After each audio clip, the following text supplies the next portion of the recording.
ఎప్పుడైనా ఉపవాసం ఉన్నవాళ్ళు గుర్తుపెట్టుకో, కటిక ఉపవాసాలు చేయకూడదమ్మా, చాలా తప్పది.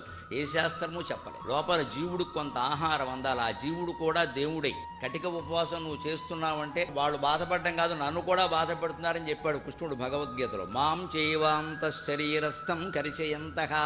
వీడు అన్నం మానేశాడు, మజ్జిగ తాగట్లేదు, పాలు తాగట్లేదు, నీళ్లు తాగట్లేదు, నన్ను చంపేస్తున్నాడు లోపల.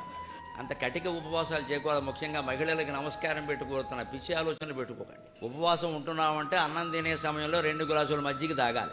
ఉపవాస సమయం ముగియడం ఉంటుంది, ముగిసిన వెంటనే భోజనం చేయాలి. లేకపోతే తట్టుకోలేదండి, మళ్ళీ చేయాలి కదమ్మా, బతుకుండాలి కదా. చేసేదంతా బతుకుండానక పోవడానిక. మనం అన్నం మానేస్తే దేవుడికి ఉపకారం ఏమిటండి? ఆయన బిడ్డలం, మనం బిడ్డలు అన్నం తినాలని తల్లి కోరుకుంటుంది కదా. మనం ఉపవాసం ఉంటే దేవుడికి ఏమైనా గొప్పదా?